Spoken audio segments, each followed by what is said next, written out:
저는 등산을 좋아해서 서울 근교에 한 7, 800m 되는 산들을 주로 올라가면서 혼자서 등산을 합니다. 학교 일이 바빠져서 등산을 한참 못했구나 하는 생각이 들어서 어느 주말은 하루 일부러 스케줄을 잡지 않고 비워두었습니다. 그날 등산은 팔당댐, 서울 팔당댐 부근에 있는 예봉산이라고 하는 산을 등산하기로 했습니다.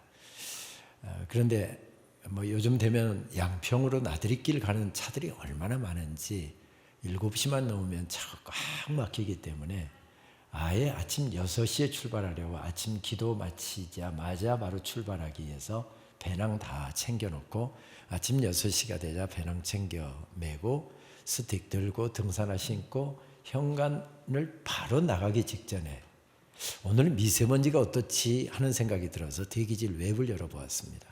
온통 빨강색이었습니다. 미세먼지 매우 나쁨, 초미세먼지 매우 나쁨, 가급적 실내에 있을 것, 실외활동 자제할 것, 이런 문구까지 친절하게 떠 있었습니다. 산에 가면 보통 한 5-6시간을 머물게 되는데 건강에 좋자고 운동하는 건데 나쁜 공기를 채울 이유가 없어서 갈까 말까 앞에서 한참 망설였습니다. 그날 제가 등산을 할게요, 안 할게요? 포기했습니다. 다시 스틱 제자리에 갖다 넣고요. 챙겨놨던 짐 다 배낭 다시 해체했습니다. 문도 못 열고 하루 종일 집안에 갇혀서 집안에만 있었습니다. 그날 모압 평지에 서 있었던 이스라엘 백성들도 한 가지 소식 때문에 모든 것이 묶이고 말았습니다. 어떤 소식 때문이었습니까? 백성의 지도자였던 모세, 오늘이 마지막 날이랍니다. 가나안 땅에 못 들어간답니다. 여러분 아시는 것처럼 가나안 땅은 가서 깃발만 꽂으면 우리 땅이 되는 것이 아니라 전쟁을 해서 차지해야 되는 땅이었습니다. 모세라고 하는 걸쭉한 지도자가 없었다고 한다면 이집트의 최고 강대국이었던 이집트의 무예를 배운 모세라는 지도자가 없다고 한다면 가나안 정복 전쟁에서 승리할 수 없습니다. 그런데 하필이면 바로 가나안의 문턱에서 모세가 세상을 떠나게 된 것입니다. 그래서 이스라엘 모든 백성들이 깊은 어두움 가운데 어려움 가운데 사로잡혀 있었습니다. 모두가 힘들었겠습니다만 가장 힘들었던 사람은 모르기는 몰라도 모세 당사자였을 것입니다. 하나님, 저한테 그러시면 안 되죠. 제가 어떻게 하나님 섬겼는지 사람들은 몰라도 하나님은 아실 거 아닙니까?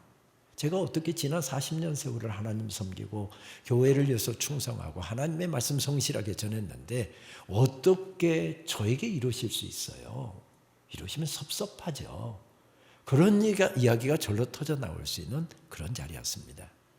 지금 보시는 산은 느보산이라고 하는 산에서 이런 말씀이 들려왔을 때 느보산은 835m 비교적 높은 산이죠. 느보산에서 찍어온 사진인데요. 느보산 정상에서 보면 앞에 그림처럼 가나안 땅이 펼쳐집니다. 지금 하늘색하고 땅색깔하고 마주치는 그 지점 정도의 요단강이 흐르고 그러니까 느보산에서 내려서 요단강을 건너면 거기서부터가 가나안 땅입니다. 그런데 하필이면 저런 곳에서 다 보여주신 다음에 하필이면 나만 못 들어간답니다.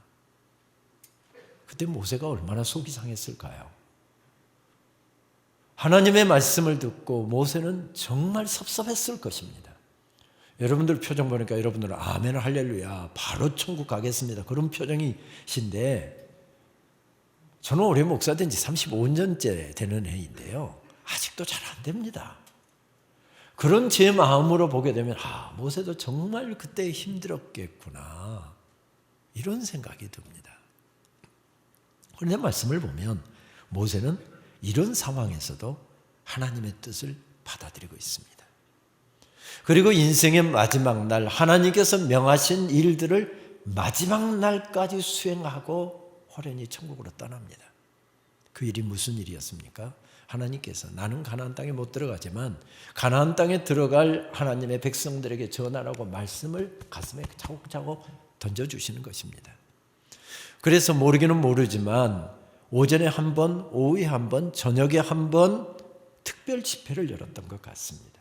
피토하듯이 하나님의 말씀을 전하고 그리고 호련히 세상을 떠난다 하는 기록이 신명기의 기록입니다. 그래서 신명기 말씀을 통독을 해보시면 모세의 죽음 예고, 하나님께 간절한 기도가 신명기 3장에 나타나죠. 하나님의 거절이 나타납니다. 하나님 앞에 간절하게 눈물로 기도했을 때 하나님 뭐라고 거절하십니까? 됐다 마 고마해라.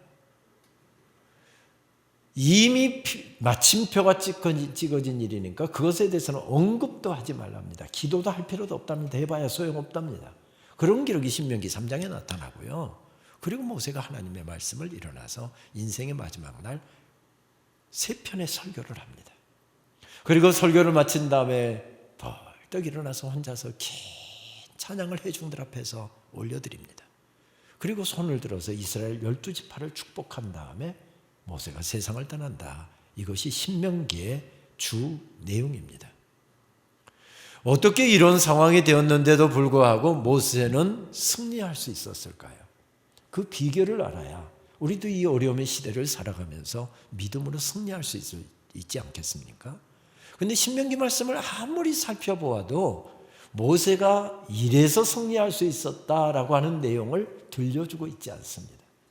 하지만 신명기사가는 처음부터 끝까지 한 표현을 통해서 그 비결을 우리들에게 알려주시면서 우리 스스로 그 비결을 찾아내도록 우리들을 오히려 초청하고 있는 것을 발견하게 됩니다. 그 표현이 어떤 표현입니까? 여호와의 종 모세가라고 하는 표현입니다. 대장 노릇하지 않고 주인 행세하지 않고 모세는 종으로 살았답니다.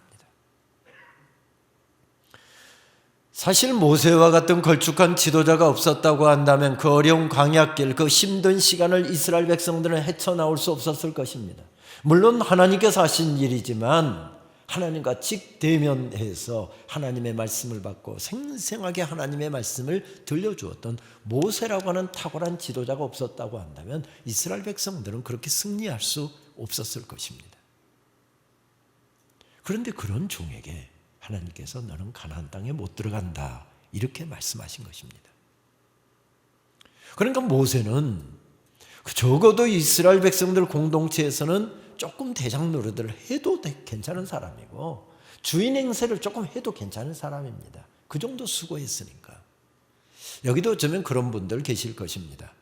가난한 집에 태어났습니다. 공부는 잘했습니다. 1등 한 번도 놓친 적 없습니다. 그런데 초등학교 졸업하고는 중학교를 갈 형편이 못 되었습니다. 주변의 사람들이 돈 모으고 장학금 보태주고 이렇게 해갖고 중학교 갔습니다. 중학교 졸업하고는 도시로 고등학교를 나가야 되는데 고등학교를 갈 형편이 되지 못했습니다.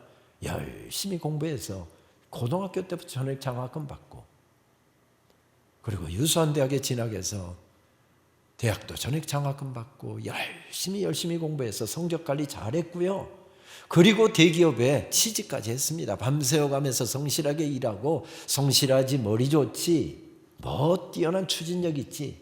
그래서 승승장구하면서 그 분야에 일가견을 이루신 분들이 있죠. 소위 이야기해서 자수성가하신 분들 참 수고들 많이 하셨습니다. 정말 애쓰셨습니다. 그런데 그분들 굉장히 위험한 분들입니다. 왜요? 내가 머리가 좋아서 내가 공부를 잘해서 내가 성실하게 일해서 내가 좋은 대학 나와서 내가 열심히 일해서 이만큼 이루었고 이만큼 살고 있다. 마치 인생의 주인이 자기인 것처럼 자기가 이룬 것처럼 생각하기 딱 좋은 분들이기 때문에 그렇습니다. 모세라는 인물도 그런 사람이었습니다. 모세도 그렇게 어려운 시절 열심히 성실하게 해서 정말 역할을 해온 사람입니다. 그런데 성경은 뭐라고 말씀하는가 하면 모세가 대장 노릇 하지 않았답니다. 그래서 신명기사가는 한 단어를 이렇게 반복합니다. 여호와의 종 모세가 여호와의 종 모세가 여호와의 종 모세가 종으로 살았답니다. 대장 노릇 하지 않았답니다. 예배 공동체가 뭐하는 공동체입니까? 예배 공동체는 하나님의 대장 되심과 왕 되심, 주인 되심을 고백하는 사람들이 함께 모여서 그 왕 되신 하나님께 경배와 찬양을 올려드리고 그리고 목사님께서 주시는 말씀을 가슴에 다시 담으면서 그 고백을 새롭게 하고 그 고백을 가지고 일터에서 가정에서 생업의 현장에서 그렇게 살기 위하여 삶의 자리로 다시 파송받아 나아가는 공동체가 바로 예배 공동체입니다. 아멘. 예배 공동체에서 올려드렸던 찬양이자 기도이고 설교였던 바로 그 내용들을 담고 있는 말씀이 바로 시편 말씀이지요. 바로 시편 공동체, 시편의 예배 공동체가 하나님께 예배하면서 가장 많이 나타나는 단어가 표현이 무슨 표현일까 하고 조사를 해보았더니 히브리어로 할렐루야라고 하는 단어가 제일 많이 나오고요. 할렐루 하면 찬양하라라고 하는 히브리어이고, 야 하면 여호와, 야훼, 여호와를 찬양하라 하는 뜻을 가진 말이 할렐루야입니다. 두 번째로 많이 나오는 단어가 야훼, 여호와라고 그랬죠. 야훼 말라크라고 하는 단어입니다. 히브리어 말라크라고 하는 말은 다스리신다, 통치하신다는 뜻입니다. 지난 주간에 사랑하는 남편하고 함께 와서 다정하게 앉아서 예배를 드렸는데 남편이 갑자기 지난 주간에 세상을 떠났습니다. 장례 다 마쳤습니다. 그리고 오늘은 혼자 앉아서 눈물 짓고 예배드리고 있는 권사님이 계십니다. 목사님이 그 모습을 보시고서 하나님께서 다스리십니다, 하나님께서 인도하실 것입니다 선포합니다. 권사님 뭐라고 답할까요? 할렐루야, 그렇게 답하겠죠. 어려운 사업의 문제 때문에, 건강 문제 때문에 기도하시는 집사님이 계십니다. 권사님이 계십니다. 장로님이 그 모습을 보시고 기도 가운데 선포하십니다. 하나님께서 통치하십니다, 하나님께서 다스리십니다. 권사님, 집사님 뭐라고 답할까요? 할렐루야, 이렇게 답하겠죠. 바로 예배 공동체는 이런 고백을 주고받고 고백을 새롭게 하는 자리가 바로 예배 공동체입니다. 예배 공동체에서 가장 많이 부르는 찬송 가운데 한 곡을 들라고 한다면 478장 참 아름다워라 라고 하는 찬송을 들 수 있을 것 같습니다. 이 찬송은 1901년 미국의 뉴욕주에서 목회했던 멜트비 뱁콩 목사님이 작사한 찬송입니다. 그쪽에는 원시림이 우거진 지역이었던 모양인데 아침 기도를 마치고 아침 산책을 나갈 때마다 가족들에게 목사님이 늘 그렇게 이야기하면서 갔답니다. 우리 아버지 지으신 세계 보러 가요. 영어로 이야기하면 I'm going out to see my father's world. 그러고 나갔답니다. 그런데 이분이 갑자기 젊은 나이에 세상을 떠났습니다. 가족들이 유품을 정리하다 보니까 최근에 쓴 시가 한 편이 보입니다. 근데 제목이 없었습니다. 그래서 남편이 아빠가 늘 했던 이야기, 그 말을 따서 이 시의 제목을 붙입니다. 영어로 이야기하면 This is my father's world. 이것은 우리 아버지께서 다스리시는 세계. 그의 친구인 프랭클린 셰파드가 친구의 죽음을 안타까워하면서 가족들에게 그 시를 받아서 거기에 곡을 붙여서 그가 편찬하고 있는 알렐루야라고 하는 찬송가집에 처음 실었고, 지금은 85개국 언어로 번역되어서 예배 가운데서 가장 널리 부르는 찬송 가운데 한 편이 되었습니다. 찬송 가사는 이렇게 되어 있죠. 참 아름다워라 주님의 세계는 저 솔로몬의 옷보다 더 고운 백합화, 주 찬송하는 듯 저 맑은 새소리, 내 아버지의 지으신 그 솜씨 깊도다. 여러분 표정 보니까 찬송 가사만 읽지 말고 한번 부릅시다 하는 표정인데 찬송하겠습니다. 참 아름다워라 주님의 세계는 저 솔로몬의 옷보다 더 고운 백합화, 주 찬송하는 듯 저 맑은 새소리,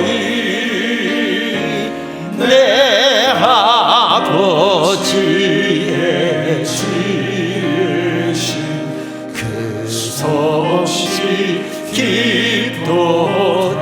참 아름다워라 참 아름다워라 주님의 세계는 저 아침에와 저녁물 밤하늘 빛난 별 망망한 바다와 늘 푸른 봉우리 다주 하나님 영광을 잘 드러내도다.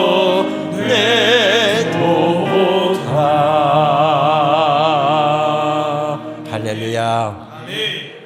목사님 한 절 더 있는데요 하는 표정이신데 그 찬송을 가면서 부릅시다.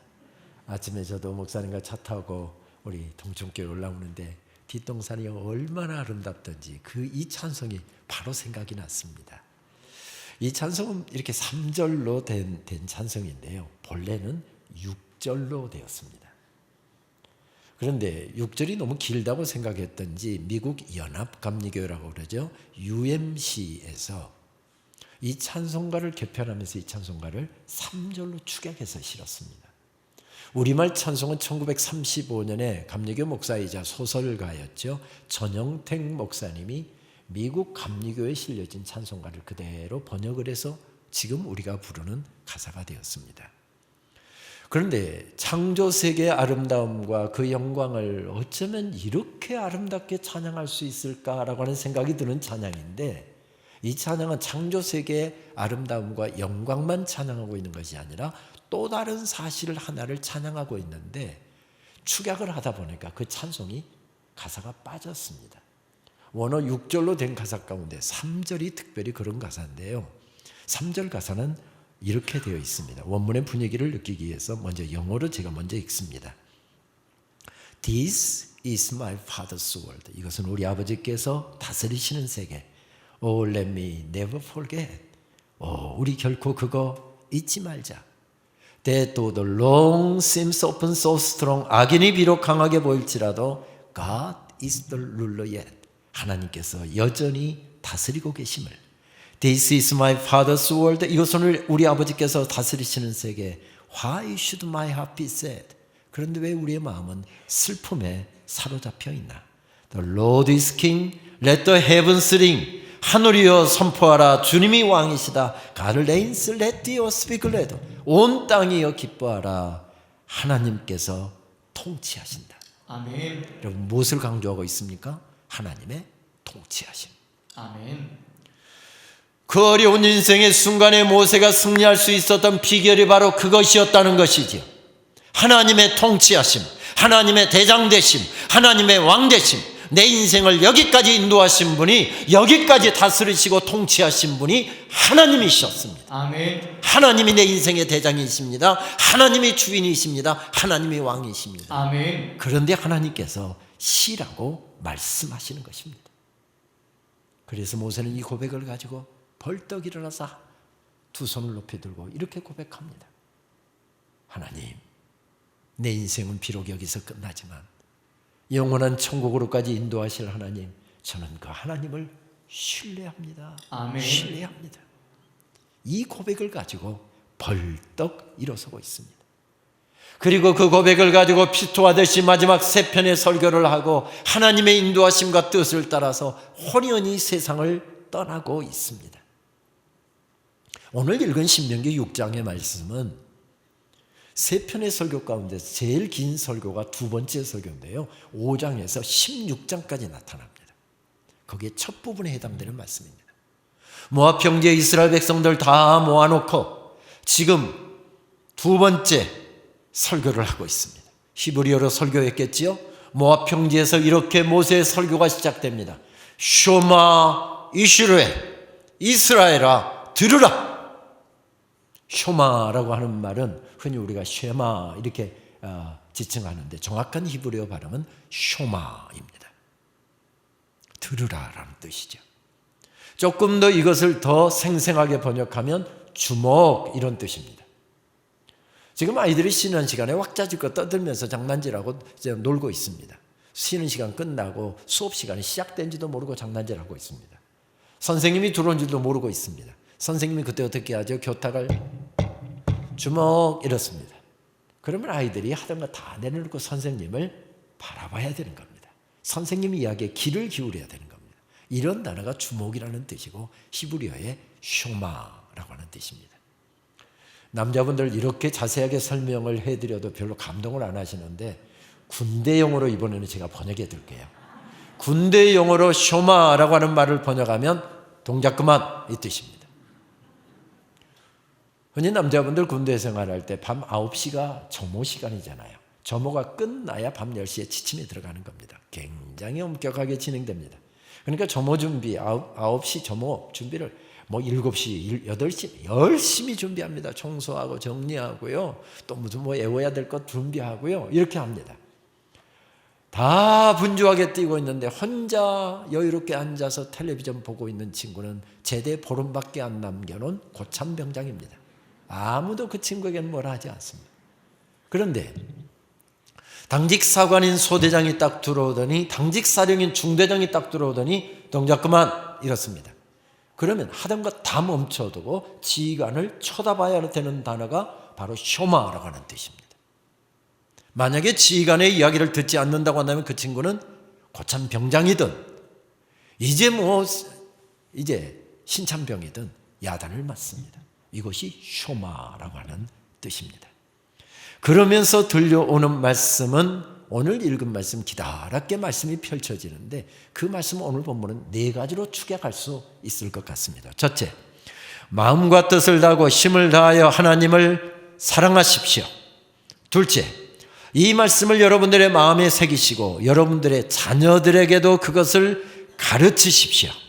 축복의 땅에 들어가서 잘 먹고 잘 살게 될 때에 제발 부탁하는데 하나님이 잊어버리시는 일이 없도록 하십시오. 넷째, 하나님을 깊이 경외하시고 그분만을 섬기시고 그분만을 예배하십시오. 아멘. 말씀으로 조금 더 깊이 들어가 볼까요? 말씀은 이렇게 시작됩니다. 이스라엘아 들어라. 주는 우리의 하나님이시요 주는 오직 한 분뿐이시다. 너희는 마음을 다하고 뜻을 다하고 힘을 다하여 주 너희의 하나님을 사랑하여라. 아멘. 여기는 분명한 선언이 있지요. 어떤 선언입니까? 민족에 따라서 문화에 따라서 나라 지역에 따라서 돌로 형상을 새겨놓고 그리고 나무로 깎아서 돌에 형상을 새긴 다음에 지가 깎아놓고 그거 세우는 다음에 그것이 복 준다고 그 앞에 빌고 있고 그 앞에 새벽부터 엎질러 절하고 있습니다. 그것들 다 가짜랍니다.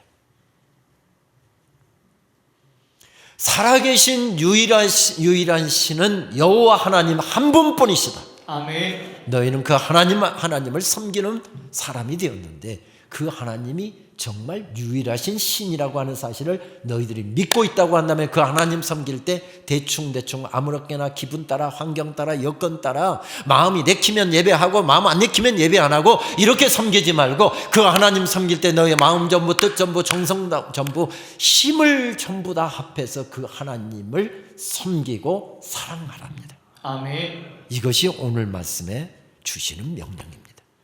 그런데 너 혼자 그렇게 하지 말고 내가 정말 그 은혜를 누리고 있고 그분을 섬기고 있고 그 섬김의 은혜를 내가 받아서 알고 있다고 한다면 너 혼자 그건 누리지 말고 너희 집에서 자라고 있는 너희 자녀들에게도 내가 받은 은혜를 아이들에게도 깨우쳐 주라 그 말씀입니다. 여기서 자녀라고 하는 용어는 통칭으로 사용되고 있는데 우리 집에 자라는 사랑하는 딸과 아들을 지칭하는 말입니다마는 반드시 그 범죄만 머무는 것이 아니라 그 범죄보다 훨씬 넘어서서 부모님도 포함되고 형제들도 포함되고 그리고 친구들도 포함되고 친척들도 포함되고 이웃들도 포함되는 단어입니다. 무슨 말씀이죠? 은혜를 누린 사람은 그 은혜를 함께 나눌 사명이 주어졌다는 그런 말씀이기도 하지요. 1년에 할리우드에서는 수백 편의 영화가 제작되어 나오는데 영화가 제작되고 나면 제작자들의 초미의 관심사는 어떤 등급을 받느냐입니다. 그것이 흥행과 직결되어 있기 때문에 그렇습니다. 당연히 영화의 등급을 매기는 단체는 굉장히 힘이 있겠죠. 무비 가이드라고 하는 단체가 그 일을 하는데요. 그 단체의 대표인 참 신실한 신앙인인 테드 베어 박사, 우리에게는 복음성가 가수로 알려져 있는 유진 팻분이라고 하는 사람과 우리에게는 팻분으로 알려져 있죠. 그분과 공저한 책을 읽다 보니까 참 재밌는 데이터를 많이 들려주더군요. 미국 가정에서 자라는 평범한 가정에 자라는 아이들이 하루 24시간을 어떻게 사용하는가 하는 데이터를 제시하는데, 아빠, 가족들과 함께 보내는 시간은 하루 21분밖에 안 되고요. 미디어 앞에서 보내는 시간은 하루 10시간이 넘더랍니다. 미디어, 컴퓨터, 텔레비전, 게임기, 스마트폰 이런 것들, 아이패드, 태블릿 이런 것들하고 보내는 시간은 10시간이 넘더랍니다. 아시는 것처럼 미국 부모들은 아이들하고 굉장히 시간을 많이 갖습니다. 또 오후 5시면 퇴근하니까 저녁 시간을 아이들하고 산책하고 운동하고 참 아이들하고 많이 보내는데도 불구하고 21분밖에 안 되더랍니다. 그러니까 아빠는 텔레비전 보고 아빠는 딴짓하고 있고 아들은 또 앞에서 게임하고 있고 이렇게 하는 시간 말고요. 진지하게 눈과 눈을 마주치고 대화하는 시간은 하루 21분밖에 안 되더랍니다. 당연히 바쁘게 사는 한국 아빠들은 이렇게 못하니 21분도 안 되겠죠. 미국에서는 18세부터 성인으로 치죠. 그래서 17살 때까지 엄마 아빠와 함께 매주 예배를 드린 기독교 가정에서 자라는 아이가 시간을 17살 될 때까지 어떻게 보내는가를 또 통계를 냈는데, 교회에서 보내는 시간은 평균 약 800시간, 가정에서 가족들과 함께 보내는 시간은 약 2000시간, 학교에서 보내는 시간은 11,000시간, 미디어 앞에서 보내는 시간은 63,000시간이랍니다. 미디어에 좋은 것만 있으면 얼마나 좋겠습니까마는 아이들이 이렇게 시간을 많이 쏟는 이유는 미디어 안에는 아이들의 혼을 빼앗아갈 만한 그런 콘텐츠들이 많아서이겠죠. 그런데 아시는 것처럼 아들하고 엄마하고 딸하고 아빠하고 앉아서 함께 보기에는 낯뜨거운 장면이 클릭 2번만 하면 컴퓨터 모니터에 바로 나타납니다. 그게 미디어의 현재 세계입니다. 거기에 무방비적으로 지금 아이들이 노출되어 있답니다. 교회에서 아무리 좋은 프로그램을 한들, 아무리 대단한 시선을 한들 800대 63,000이 게임이 될까요? 당연히 게임이 안 될 것입니다. 그런데도 불구하고 아이가 성적 떨어지면 세상 절단 날 것처럼 염려하고 걱정하지만, 아이가 신앙이 떨어지고 교회 가는 거 싫어하고 그렇게 점점 믿음이 식어지는 걸 보면서도 부모 눈에서 눈물의 기도가 터져 나오지 않는데 그 아이가 어떻게 영적으로 바로 서겠느냐, 그 말씀이지요. 반면에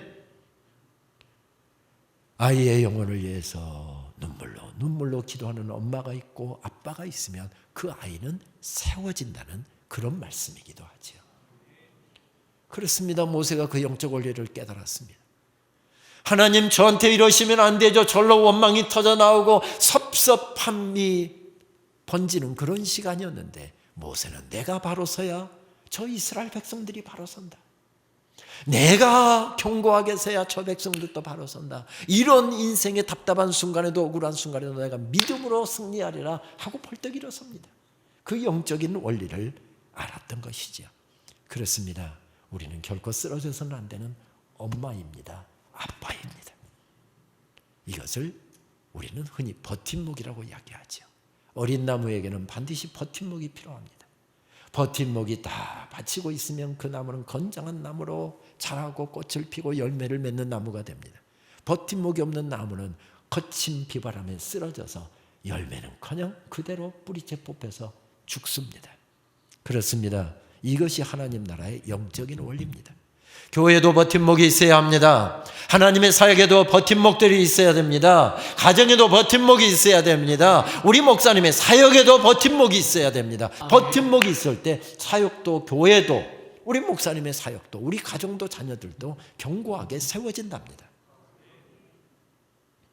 1901년 500년 동안 이어져 왔던 이 땅의 나라가 풍전등화처럼 점점 무너져 내리고 곧 폭풍 앞에서 불이 꺼져버릴 듯한 어려운 시간을 보내고 있을 때, 미국 북장로교 선교사 작은 사랑방에서 학생 2명을 데리고 하나님께서는 평양 땅에서 작은 한 학교가 시작되게 하셨습니다. 바로 이날입니다.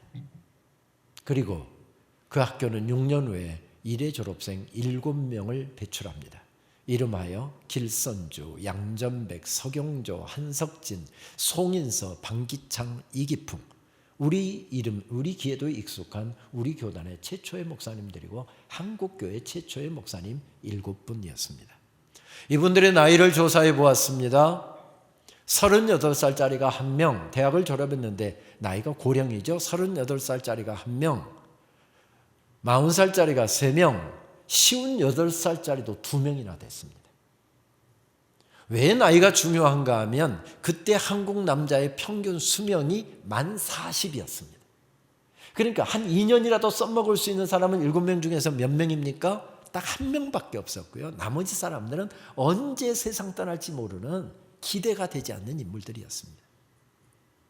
그러니까 일회 졸업생들이 7명 배출했다고 해서 무슨 대단한 역사가 기대가 될 수 없는 그런 인물들이었는데, 복음을 받은 지 그렇게 길지가 않아서 교회가 세워졌는데 아직 어린 교회입니다. 성도들도 아직 믿음의 깊이를 모르는 사람들입니다. 이들이 전국교회로 흩어지기 시작했습니다. 그리고 그들은 교회를 가슴에 품고 몸부림치면서 복음을 전하고, 복음을 받아들인 사람들은 말씀으로 양육하고, 자기 노력으로 안 될 것 같아서 새벽마다 엎드려서 새벽 기도회를 시작했고요. 하나님 앞에 간절하게 눈물로 기도할 때 하나님께서는 놀라운 부흥을 경험하게 하셨습니다. 1907년 바로 일어났던 대부흥, 그때부터 시작해서 전국교회로 들풀처럼 번져나갔습니다.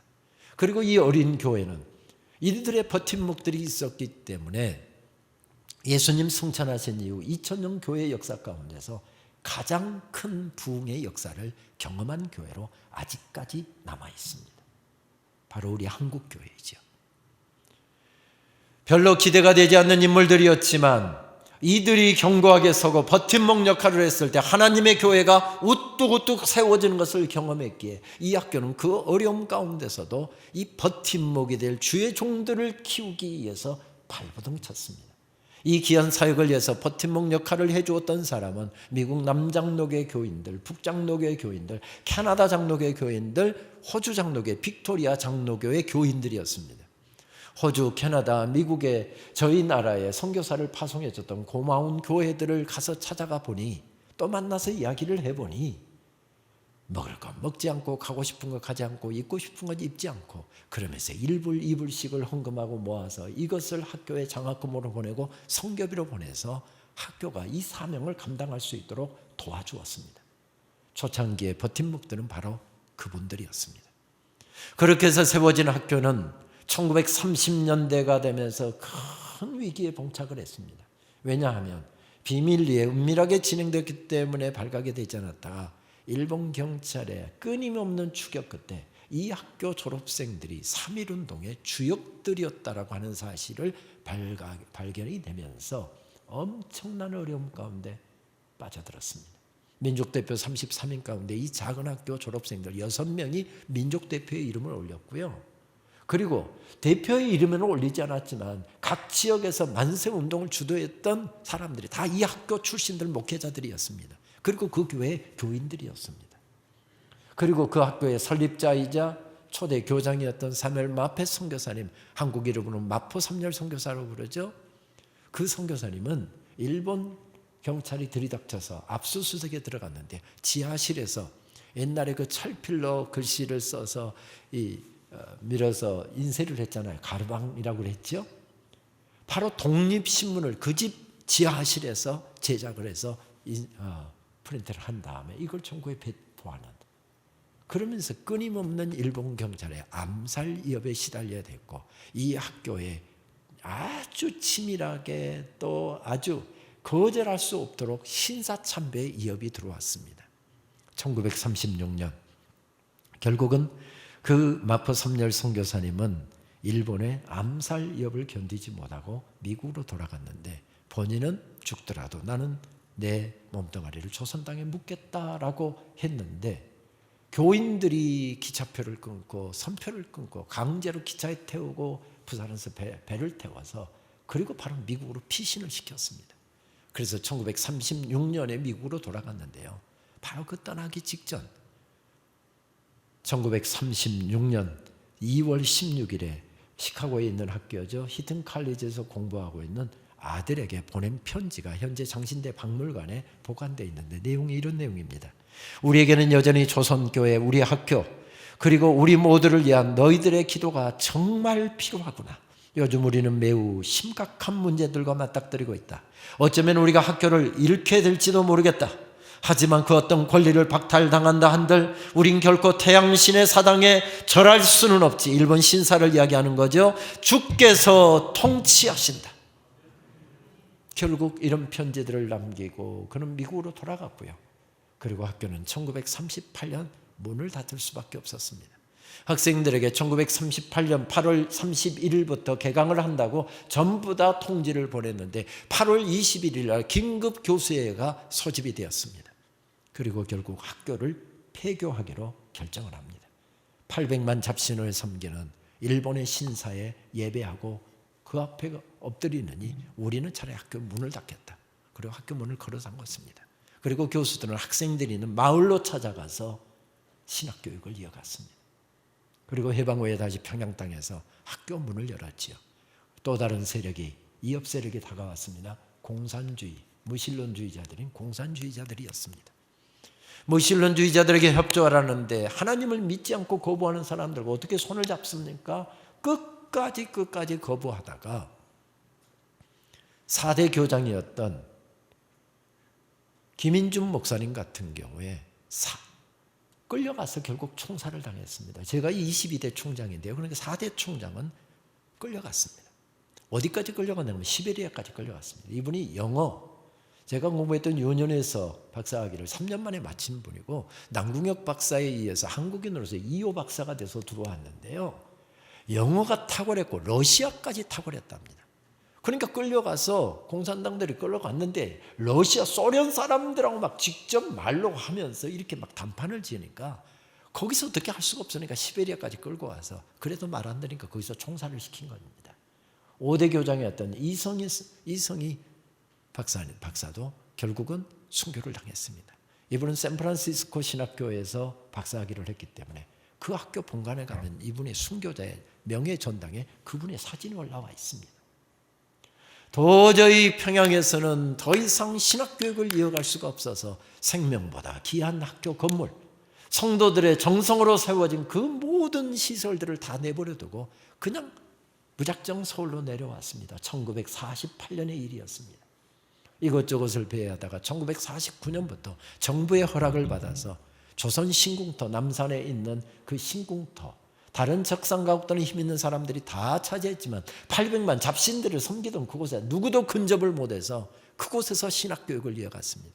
그리고 6.25가 터졌습니다. 대구로 부산으로 피난 가서 미군들에게 가서 24인용 군용 텐트 얻어다가 쳐놓고 그곳에서 신학교육을 이어갔습니다.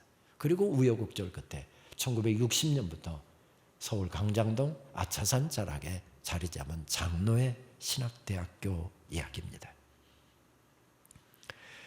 이 학교는 이렇게 버팀목 역할을 할 사람들을 세우기 위해서 몸부림쳤습니다. 왜냐하면 버팀목이 없으면 주의 사역, 주의 교회는 세워지지 않기 때문에 그렇습니다. 몇 분들만 제가 소개합니다.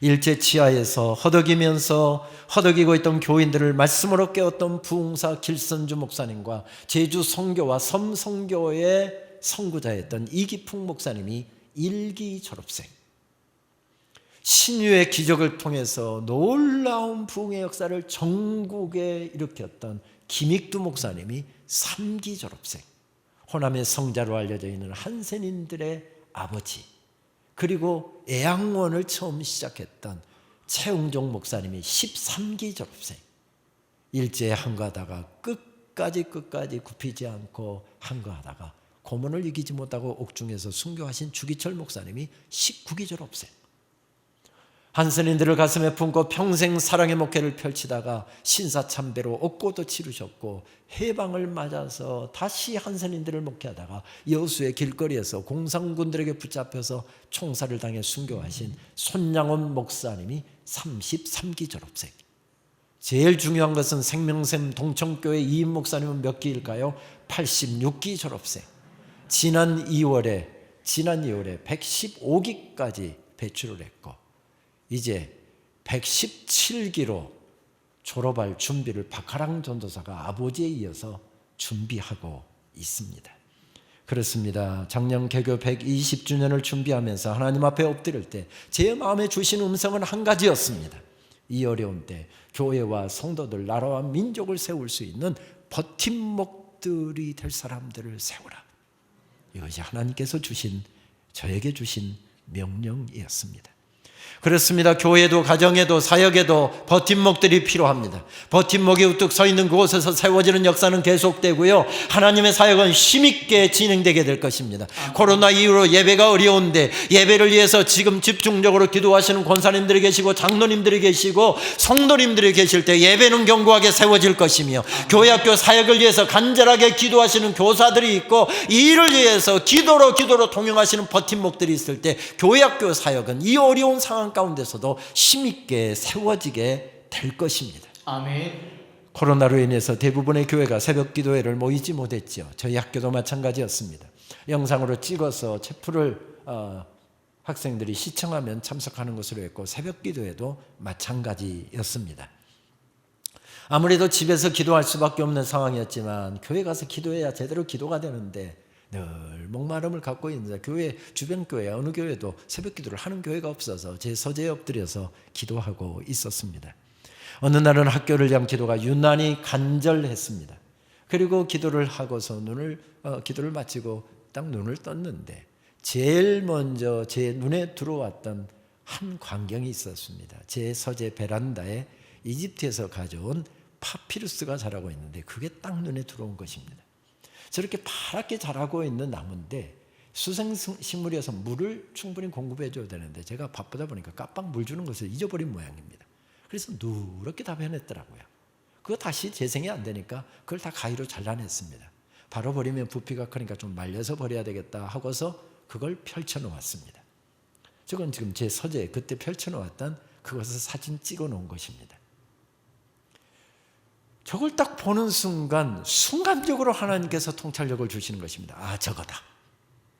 모세라고 하는 백성의 지도자를 살려낸 것이 바로 저 가느다란 갈대였답니다. 저 갈대 파피루스로 갈대 상자를 엮어서 한 올 두 올 엮어서 그걸 만든 다음에 거기다 물이 새지 않도록 역청을 바르고 천을 깔고 모세를 거기다 담았답니다. 그리고 나일강에다 자기가 더 이상 키울 수가 없어서 나일강에다 내려놓았답니다.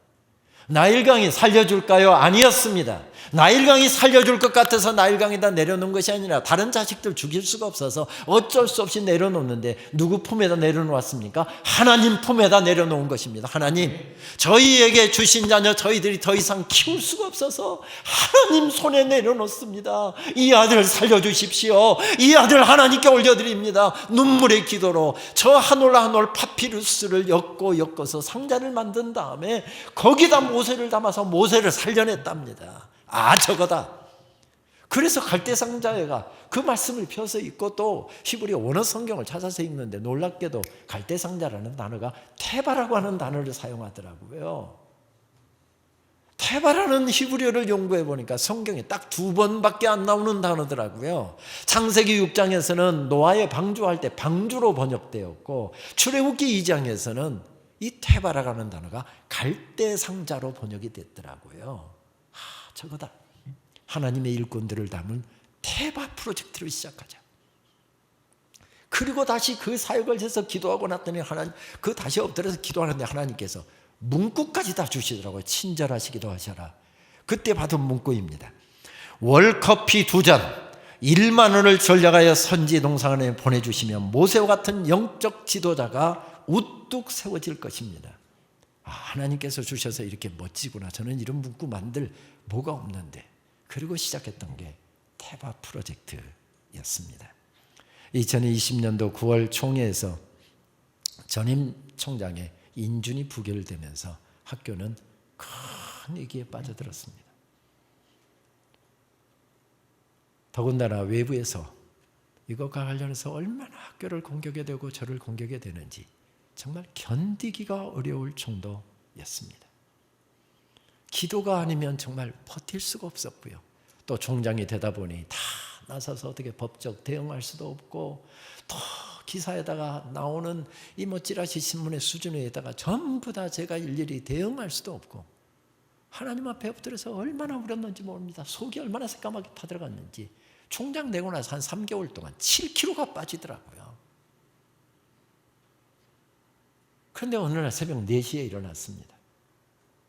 기도가 필요한데 기도 좀 해야 되겠는데, 그래서 4시 반에 학교로 바로 달려 나왔습니다. 기도 좀 하려고. 그랬더니 2년 동안 새벽 기도가 지금 묶여있고 영상으로 진행하고 있고 채플이 영상으로 진행되고 있으니까 새벽 4시에 나와서 딱 보니까 채플실이 항상 열려 있었는데 채플실이 다 문마다 꼭꼭 잠궈져 있는 겁니다.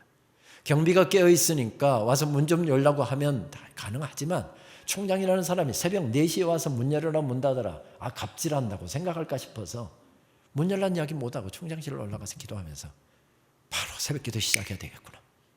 그때 델타 변이가 한참 기승을 부릴 때인데 교수들 설득하고 학생들 설득해서 우리 기도 시작하자.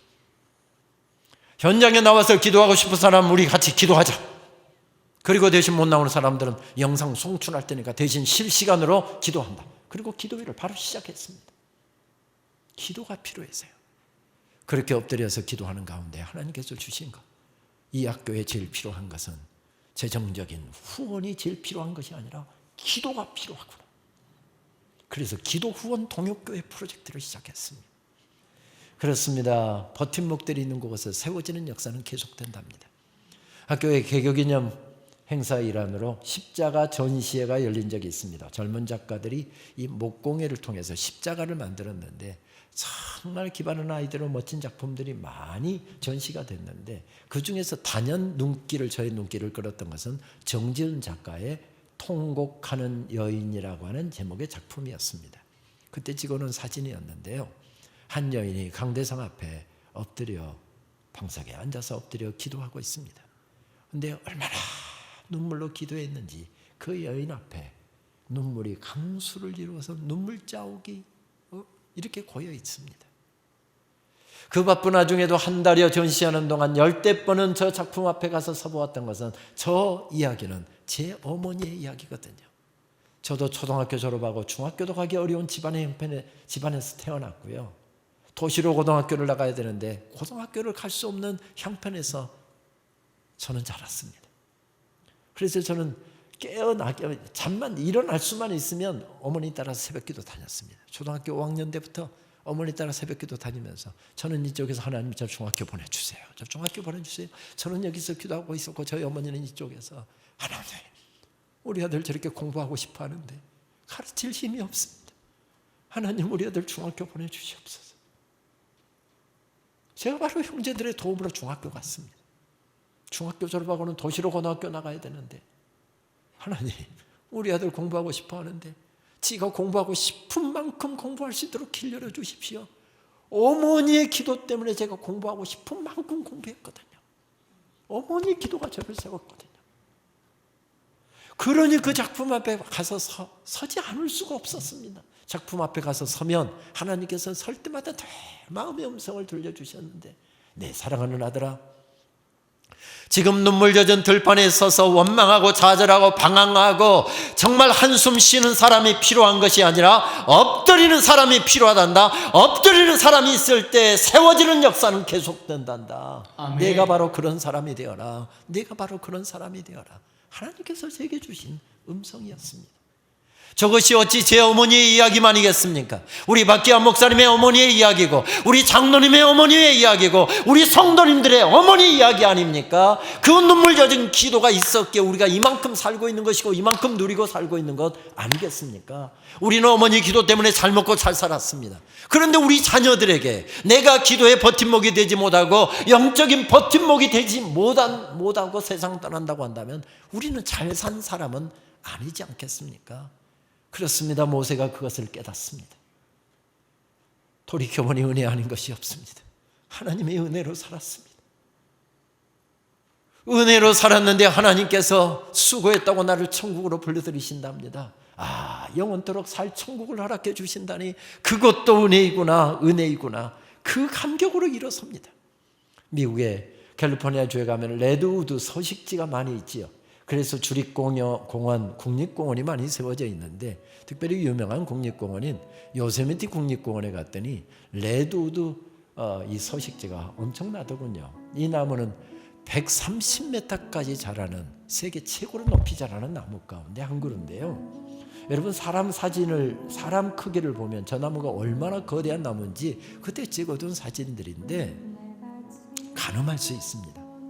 이 나무가 뭐 엄청난 서식지를 이루고 있는데 그 나무숲을 저렇게 돌아보고 있는데요, 한 나무가 한쪽에 쓰러져 있었습니다. 설명을 보니까 1968년도에 그 지역에 엄청난 폭설이 내려서 그 무게를 이기지 못하고 3000년 수령의 나무가 저렇게, 이쪽 오른편에 있는 사진이죠, 저렇게 쓰러졌답니다. 그런데 참 또 감격적인 것은 나무를 이만큼 잘라서 공원 관리국에다 영구 보존을 해놨더라고요. 그리고 또 이만큼은 잘라서 지금 밑에 사진 관광객들 누구나 볼 수 있도록 저렇게 전시를 해놓았더라고요. 그 앞에 서면서 3000년 동안이나 한 곳에 서서 힘차게 줄다름 칠 수 있었다고 한다면, 그렇게 교회를 섬길 수 있었다고 한다면 그건 참 큰 은혜겠다. 그런데 꺾어졌습니다. 영원한 천국으로 우리를 들이신답니다. 그것도 은혜겠구나, 이런 생각을 가졌는데 저와 똑같은 생각을 똑같은 자리에서 했던 시인이 있었던 모양입니다. 김남조 시인의 장엄한 숲이라고 하는 시를 보니 바로 그런 내용을 담고 있더군요. 3000년 된 거목들의 숲은 겨우내 끝이 안 보이는 설원, 나무들은 그 눈볼에 서 있습니다. 어느 겨울 그 중에 한 나무가 눈사태에 떠밀려 쓰러질 때 하나님께서 품속에 안으셨습니다. 나직이 이르시되 아가야 쉬어라 쉬어라. 하나님께서는 이 나무가 작은 씨앗이던 때를 기억하시며 거대한 뿌리에서 퍼져나간 젊은 분신들도 아르십니다. 쉬어라 쉬어라고. 하나님의 사랑은 이날 자애로운 안도이셨습니다. 가령에 3000년을 노래해온 새가 있다고 한다면 쉬어라 쉬어라고 하실 것입니다. 이 나무도 기나긴 3000년을 장하게 맥박쳐 왔으니까요. 레드우드 품종의 이 나무는 세상에서 가장 복된 수면이요 안식이며 이후 3000년 동안 그는 잠자는 성자일 겜입니다. 장엄한 숲에서 이 겨울도 끝이 안 보이는 아득한 설원에서 천지를 다스리시는 하나님 앞에 서니 3000년 된 나무도 아가랍니다. 하나님께서 통치하시고 다스리시는 장엄한 숲에 우리가 서 있답니다. 모세가 서 있답니다. 우리가 서 있답니다. 하나님의 통치하시는 세계에 서 있으니 서 있음도 은혜고 꺾어짐도 은혜고 이 땅의 삶도 은혜고 영원한 천국도 은혜고 아멘. 모든 것이 은혜인 것을 발견했기에 모세가 벌떡 일어선 것이죠. 은혜로 살아왔는데 오늘 죽는들 무슨 소용이 있겠습니까? 영원한 천국으로 하나님 인도하고 계시는데 오늘 꺾어지는 것이 무슨 대수이겠습니까? 그래서 마지막 날까지도 사명을 감당하고 있습니다. 무엇 때문이었습니까? 내 사랑하는 아들아, 이런 어려운 상황 가운데서 내가 바로 서면 이 백성들도 가나안 땅에 들어가서 바로 서게 될 것이다. 내가 바로 서면 가능한 일이다. 그 음성 듣고 벌떡 일어난 것입니다. 어려운 때 학교 중책을 맡았는데 힘든 일이 참 많았습니다. 그냥 엎드리는 외에는 방법이 없어서 엎드려 있을 때마다 하나님께서 제 가슴에 담아주셨던 찬송, 어쩌면 그 어려움의 시간 저는 이 찬송 송경민 씨가 작사 작곡한 곡이죠. 은혜, 감사, 행복이라는 세 찬송이 없었다고 한다면 저 어려움의 시간 못 곁했을 것입니다. 특별히 이 찬송, 내가 누려왔던 모든 것들이, 내가 지나왔던 모든 시간이, 내가 걸어왔던 모든 순간이 당연한 것이 아니라 은혜였어. 아침 해가 뜨고 저녁에 노을, 봄의 꽃향기와 가을의 열매, 변하는 계절의 모든 순간이 당연한 것이 아니라 은혜였어.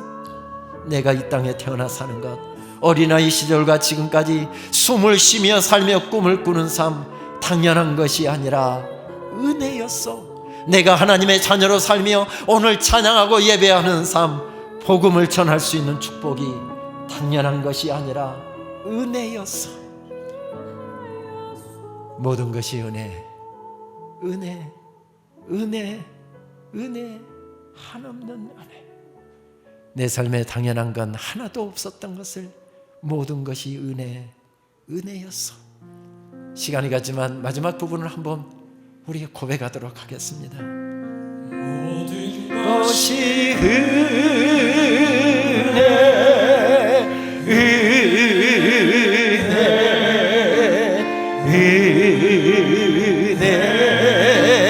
한없는 은혜. 내 삶에 당연한 건 하나도 없었던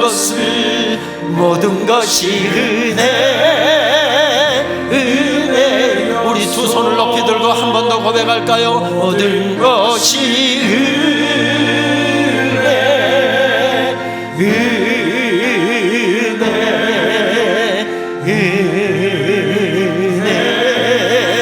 한없는 은혜. 내 삶에 당연한 건 하나도 없었던 것을 모든 것이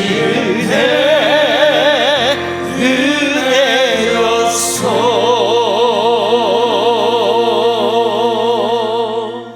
그렇습니다. 하나님, 돌이켜보니